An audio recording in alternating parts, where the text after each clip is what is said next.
In this video, guys, we'll be talking about electrical trains and how it plays a significant role in saving planet Earth. And don't forget, guys, to watch to the end because I'll be releasing some classified information on how the US government plans to controlling your life using renewable energy. This is a Japanese Series LO train that has broken the world rail speed record by running over 600 kilometers per hour for 11 straight, which is a lot faster than the fastest car in the world called Hennessy Venom GT 435. That was at what, 35 kilometers per hour. Furthermore, the most astonishing part about the Japanese Series LO train is that it's entirely powered by super magnetic levitation, probably considered the most sustainable transportation alternative in the world that makes the train not even touch the rails, guys. As rails transport is responsible for causing about 4.2% of global greenhouse gas emissions, this train is already playing a massive role in maintaining Earth's natural climate. On the other hand, in the United States, BNSF Railways, which is considered the largest freight railroad in North America, recently conducted a test on a battery-based locomotive from Boston to Stockton that helped achieving an 11% reduction on fossil fuels consumption. Now the question is why the United States is falling way behind adopting electrical trains into their systems. And does the world really need to shift towards an electrical train immediately? In San Bernardino, the County Transportation Authority is waiting for the delivery of a hydrogen fuel cell powered passenger train that is being developed in Switzerland by a rail manufacturing company, Stadler Rail. Don't get me wrong there. As per the authority, the train will go into service on the Metrolink commuter rail system by 2024. Furthermore, besides helping the industry reduce the greenhouse gas emissions, trains manufactured by Stadler could also speed up and slow down faster than diesel locomotives, thus increasing efficiency and reducing the cost of delivery between target and location. According to Gerardo Vogler, once again, guys, I'm bad with names, the chief Stadler of engineering, we are at the beginning of a transition period and there is a lot of movement in this technology. In Japan, Germany, the UK, and the United States, an industry research report has revealed that around half of the rail equipment makers are manufacturing systems that will make sure that operates on trains powered by battery or hydrogen fuel cells. Carrier Snyder, the director for Transport Authority of San Bernardino, has already spent roughly $23 million on technology development and train set to ensure significant emissions reduction without going through the high cost of building overhead voltage lines.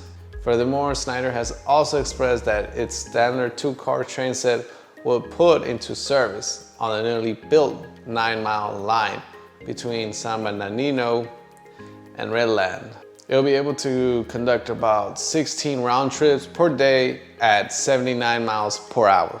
When it comes to competing with high-speed trains, the California Bullet Train Authority has openly rejected the capacity of electrical trains, the same as also is confirmed by Chief Executive Brian Kelly, who in recent legislative hearings proposed that wireless trains will not be able to satisfy the 220 mile per hour mandate. Now, as we know that the government is taking all of these actions to ensure that we save our Earth by reducing our dependency on fossil fuels, a halting political issue has also started to develop in the background that could delay the process of adopting electrical trains in the industry. Now, the criticism in recent interviews, President of America for Tax Reform and famous political activist Grover Norquist reviewed some exposure statements about the Democrats' secret plan to, dominate the country in every election through the help of controversial fossil fuels. He said that while Republicans want the US to be independent by enhancing the fossil fuels production, Democrats, on the other hand, want to replace fossil fuels with renewable energy so they could have complete control over such industry and gain significant votes for the parties from the companies involved. And as the government employees prefer to vote for the party in power, this strategy creates a winning situation for the Democrats from every angle. Although the Biden administration has set a goal of creating a carbon polluted free power sector by 2035 and a net zero emission economy by 2050. But in 2021, every US envoy for climate, John Kerry, openly admitted that even if the United States meets all these emission goals, it will still be not significant enough to stop completely climate change, or control climate change for that matter. Later in the same year, during the White House press briefing, John also stated that even if 90% of global emissions get reduced to a minimum, the issue of climate change will still not be solved. This data affects the climate change like floods, fires, while referring to 35 new taxes introduced in Biden's proposal budget. He says that 11 of them significantly target energy sectors that could eventually result in making people poorer and energy more expensive in the long run. When asked what the Biden administration wants, he said Gruver's words were, well, that they are creating in their goals is an industry that will be under government control. Yes, guys. An industry under government controls votes for the dominant party. What the state wants, what the government wants. So this was a complete picture of the upcoming revolution in electrical trains and could soon take over the entire railroad industry. It is true that before those electrical locomotives land in the makers, they have to go through many hurdles, like the cost of purchasing them and the level of speed, and of course, political issues on one hand. However, as the world's backed by intense pressure from the government, it is slowly moving towards adopting electric locomotives into their system. We believe we will soon be riding on one of them, and perhaps 10 years from now. The revolutions everyone was waiting for. So just curious, what do you think about electrical trains? Do you think they can reduce carbon emissions? On